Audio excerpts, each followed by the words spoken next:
আসসালামু আলাইকুম সুপ্রিয় শিক্ষার্থীরা, আজকে আমি তোমাদের মাঝে নবম দশম শ্রেণীর উচ্চতর গণিত বইয়ের একটি অঙ্ক নিয়ে হাজির হয়েছি। আমরা আজকে একটি অঙ্ক সমাধান করব, যে অঙ্কের মাধ্যমে এইরকম টাইপের যে কোনো অঙ্কের সমাধান করতে পারবো। তো চলো অঙ্কটা শুরু করি। প্রশ্নটা হচ্ছে P of A B C equal A plus B plus C into A B plus B C plus C A, এবং P of A B C equal A B C হলে প্রমাণ করো যে 1/a plus b plus c whole to the power 7 equal 1/a to the power 7 plus 1/b to the power 7 plus 1/c to the power 7। এই প্রশ্নে আমাকে p of abc এর এই একটা মান দেওয়া আছে, এখানে p of abc এর আরেকটা মান দেওয়া আছে। এই দুইটা মানের আলোকে বলছে বাম পক্ষ সমান ডান পক্ষ দেখাইতে। এখন আমরা এই অঙ্কটা জাস্ট একটা নিয়মে করব, হচ্ছে আমাদের উদ্দীপকে যে তথ্যগুলো দেওয়া থাকবো এই তথ্যের আলোকে আমরা শুরুতে উৎপাদকে বিশ্লেষণ করব। উৎপাদকে বিশ্লেষণ করার পরেই আমাদের অঙ্কটা হয়ে যাবে আর কি। এখানে 7 এর পরিবর্তে 5 দেওয়া থাকতে পারে, 9 দেওয়া থাকতে পারে, 11 দেওয়া থাকতে পারে, অর্থাৎ যে কোনো বিজোড় সংখ্যক পাওয়ার দেওয়া থাকতে পারে, সেটা হোক 3, 5, 7, 9, 11, যে কোনোটাই আমরা একই নিয়মে করব। শুরুতে আমাদের পি অফ এবিসি সমান দেওয়া আছে a plus B plus C into A B plus BC plus C A. আমি লিখতেছি P of A B C equal A plus B plus C into A B plus BC plus C. আবার P of ABC সমান দেওয়া আছে ABC, আমরা লিখতে পারি আবার P of ABC equal ABC. এখন আমি যদি চাই এই যে পি অফ এবিসির পরিবর্তে আমরা এটা বসাই দিতে পারি, আমরা এখন এটাই বসাবো। পি অফ এবিসির পরিবর্তে আমরা বসাইতেছি A plus B plus C into A B plus BC plus C A আর সমান এবিসি। এখন এটাকে উৎপাদকে বিশ্লেষণ করতে গেলে আমরা একটা টেকনিক মনে রাখবো। প্রথমের এই যে দুইটা, এই দুইটার সাথে এইটাকে পুরোটাকে একবার গুণ দিব, এটার সাথে এটা একবার গুণ দিব, এরপরে প্লাস আকারে এই সির সাথে এই পুরোটাকে একবার গুণ দিব। যদি আমরা এই কাজটা করতে পারি তাহলে আমার অঙ্কটা সহজে হয়ে যাবে উৎপাদকে বিশ্লেষণ করা আর কি। আমি এখানে এ প্লাস বি এটার সাথে আমি গুণ আকারে রাখতেছি এটাকে A B plus BC plus C, এরপরে আমার প্লাস সি ইন্টু আবার এটা A B plus BC plus C. এখন এই এবিসি ওই পাশে আছে, এখন এই পাশে থেকে যদি আমি পক্ষান্তর করে এই পাশে আনি তাহলে প্লাসের এবিসি এই পাশে আনলে মাইনাসের এবিসি ইকুয়াল 0। এখন এইটুকু আমি ঠিক রাখি, A B plus BC plus C A. এইটা দ্বারা এটা গুণ করি আমি, এটা দ্বারা যদি এটা গুণ করি তাহলে এই সি যদি এবির সাথে গুণ করি তাহলে হবে এবিসি, এই সি যদি বিসির সাথে গুণ করি তাহলে হবে বি সি স্কোয়ার, এই সি যদি এসির সাথে গুণ করি তাহলে হবে A C square minus ABC equal 0। এখন আমি যদি এখানে দেখি প্লাসের এবিসি এবং মাইনাসের এবিসি, আমি চাইলেই কি করতে পারি, কাটা দিতে পারি। এখন এইখানে যেহেতু আমার এ প্লাস বি আছে, এইখানেও আমি সি স্কোয়ার কমন নিলে থাকবো আমার A plus B, A plus B A B plus BC plus C A. আর এই দুই জায়গা থেকে আমার যদি আমি চিন্তা করি যে এখানে আমার এই সি স্কোয়ার কমন আছে, যদি আমি সি স্কোয়ার আর সি স্কোয়ার কমন নিই তাহলে এখানে থাকে বি, এখানে থাকে এ, অর্থাৎ বি প্লাস এ। যেহেতু প্লাস এর এই জন্য আমি লিখতে পারি এ প্লাস বি। আমি সি স্কোয়ার কমন নিলাম, তখন লিখতে পারি এ প্লাস বি ইকুয়াল 0। এখন আমি যদি লক্ষ্য করি যে এইখানে এ প্লাস বি, এখানে এ প্লাস বি কমন আমি নিয়ে নিলাম কমন, তখন আমার এখানে থাকে হচ্ছে A B plus BC plus C A, আর এখানে শুধু থাকে সি স্কোয়ার ইকুয়াল 0, এখানে এ প্লাস বি। এই রাশিগুলোর আরেকটা বিশেষত্ব হচ্ছে এগুলো চক্রক্রমিক আকারে থাকে, অর্থাৎ A B B C C এ। যেহেতু আমার একটা উৎপাদক আসছে এ প্লাস বি, তাহলে নিশ্চয়ই আরেকটা উৎপাদক আসবো বি প্লাস সি। আমি যদি এখান থেকে বি প্লাস সি মিলাইতে চেষ্টা করি, আমি এই এ বি আর এই সি এ একসাথে লিখি, A B plus C A, আর এই বি সি আর সি স্কোয়ার একসাথে লিখি, B C plus C square. আমরা এখানে ফার্স্ট ব্র্যাকেটেই দিই। আমি শুরুতে আগে সাজায় লিখছি, অর্থাৎ এইটা আর এটাকে একসাথে লিখছি, আর এইটা আর এইটাকে একসাথে লিখছি।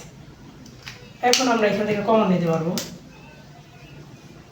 এ প্লাস বি, আর এইখানে কমন নেওয়া যায় হচ্ছে এই দুইটা থেকে একটা এ কমন নেওয়া যায়, তখন থাকে বি প্লাস সি। এইখান থেকে একটা সি কমন নেওয়া যায়, তখন থাকে বি প্লাস সি সমান 0। আমি যদি তাকাই এখানে এ প্লাস বি, আর এইটাতে বি প্লাস সি কমন আছে, বি প্লাস সি, আর আনকমন হচ্ছে এ প্লাস সি। এটাকে আমি চাইলে আবার লিখতে পারি সি প্লাস এ ইকুয়াল 0। এখন এইটা এইটা এইটা গুণাকারে সমান 0, তাহলে আমরা বলতে পারি এইটা সমান 0, অথবা এইটা সমান 0, অথবা এইটা সমান 0। তাহলে সুতরাং হয় এ প্লাস বি ইকুয়াল 0, অথবা বি প্লাস সি ইকুয়াল 0, অথবা সি প্লাস এ ইকুয়াল 0। এখান থেকে আমার এ সমান মাইনাস বি, আবার এইখান থেকে আমার বি সমান মাইনাস সি, এইখানে আমার সি সমান মাইনাস এ। এখন আমাকে মনে রাখতে হবে, আমরা উৎপাদকে বিশ্লেষণ করার পরে এর মান পাইছি মাইনাস বি, বির মান মাইনাস সি, সির মান মাইনাস এ। এখন এইখান থেকে যে কোনো একটা মান আমরা ওই বাম পক্ষে বসাবো এবং ডান পক্ষে বসাবো। আমরা চাইলে এ সমান মাইনাস বি বসাইতে পারি, অথবা বি সমান মাইনাস সি বসাইতে পারি, অথবা সি সমান মাইনাস এ বসাইতে পারি, কিন্তু যে কোনো একটা মান বসাবো। এটা বাম পক্ষেও সেম মানটা বসাবো, ডান পক্ষেও সেম মানটা বসাবো। আমরা এইটুকু উৎপাদক বিশ্লেষণ করলাম, এখন আমরা বাম পক্ষ এবং ডান পক্ষ লিখব একটু।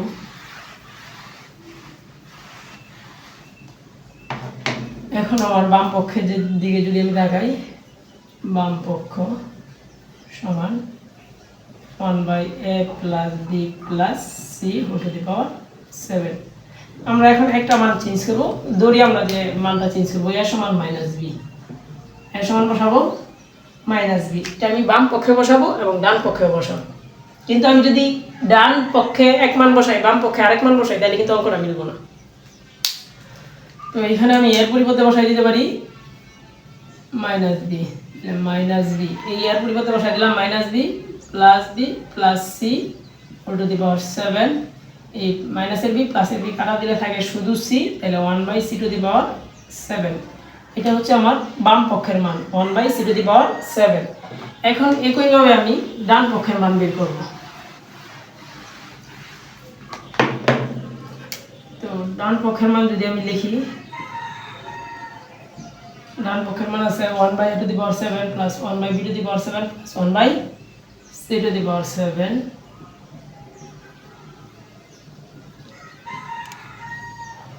এখন আমি কিন্তু বাম পক্ষে এর মান বসাইছিলাম মাইনাস বি, সেম আমার ডান পক্ষেও কিন্তু এর পরিবর্তে এই মাইনাস বিটা বসাইতে হবে, অন্য কোনো মান বসানো যাবে না। এখন আমি যদি এখানে 1 আর এই এর পরিবর্তে minus B whole to the power 7 plus B to the power 7 plus 1/c to the power 7। এখন এই যে বি টু দি পাওয়ার 7, কিন্তু এখানে minus B to the power 7, আমরা জানি কিন্তু যে যদি কোনো মাইনাসের উপরে পাওয়ার বিজোড় থাকে তখন মাইনাসটা থাকে, আর যখন জোড় থাকে তখন মাইনাসটা থাকে না। তো এই ক্ষেত্রে আমার মাইনাসটা থাকবো 1/b to the power 7, 1/b to the power 7 plus 1/c to the power 7। এখন এই মাইনাসের আর প্লাসেরটা কাটা গেলে আমার থাকে 1/c to the power 7, 1/c to the power 7। অর্থাৎ বাম পক্ষের মানও বের হয়েছিল 1/c টু দি পাওয়ার 7 এবং ডান পক্ষের মানও বের হয়েছে 1/c টু দি পাওয়ার 7। অর্থাৎ বাম পক্ষ এবং ডান পক্ষ সমান, এবং এটা সমান এটা আমরা লিখতে পারি। সুতরাং বাম পক্ষ সমান ডান পক্ষ। এটা লেখার পরে আমরা চাইলে আরেকটা লাইন আপডেট করে লিখতে পারি, যে অর্থাৎ 1/a plus b plus c whole to the power 7 equal 1 divided by a to the power 7 plus 1 divided by b to the power 7 plus 1 by c to the power 7 proved। অর্থাৎ আমার এই অঙ্কটা এইভাবেই সমাধান করতে হবে। শুরুতে আমাকে মনে রাখতে হবে এই যে দুইটা তথ্য দেওয়া আছে, এই দুইটা তথ্য থেকে আমি উৎপাদকে বিশ্লেষণ করে এর মান বের করব, বির মান বের করব, সির মান বের করব। এরপরে বাম পক্ষে যে কোনো একটা রাশির মানে এর মান নাইলে বির মান নাইলে সির মান বসাবো, সেম ডান পক্ষে ওই রকম একটা মান বসাবো, মান বসানোর পরে দেখবো এরকম আসে। এটা হোক 3 এর ক্ষেত্রে, 5 এর ক্ষেত্রে, 7 এর ক্ষেত্রে, অথবা 9 অথবা 11, অর্থাৎ যে কোনো বিজোড় পাওয়ার জন্য। এইখানে এবিসির পরিবর্তে এক্স ওয়াই থাকলেও সমস্যা ছিল না। আমি যদি তোমাদেরকে এরকম একটা অঙ্ক দেই যে আসলে করতে পারো কিনা দেখো, তোমরা বাসায় ট্রাই করবা, না পারলে অবশ্যই আবার ইনবক্সে যোগাযোগ করবা অথবা লাইক কমেন্টের মাধ্যমে জানাবা।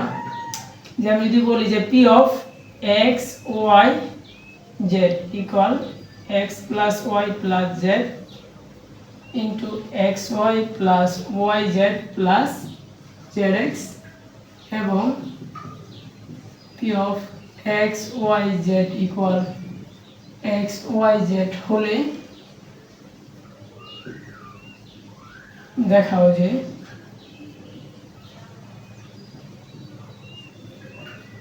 One divided by X plus Y plus Z whole to the power, এবার আমি 7 দিলাম, এবার আরেকটা বিজোড় পাওয়ার দিই, আমি 9 দিই, equal 1 by X to the power 9 plus 1 by Y to the power 9 plus 1 by Z to the power 9। এখানে আমি এক্স ওয়াই জেড চলকের পরিবর্তে পি কিউ আর ব্যবহার করতে পারতাম, অথবা আর অন্য যে কোনো চলক আমরা ব্যবহার করতে পারতাম। তো তোমরা এটা বাসায় চেষ্টা করবা।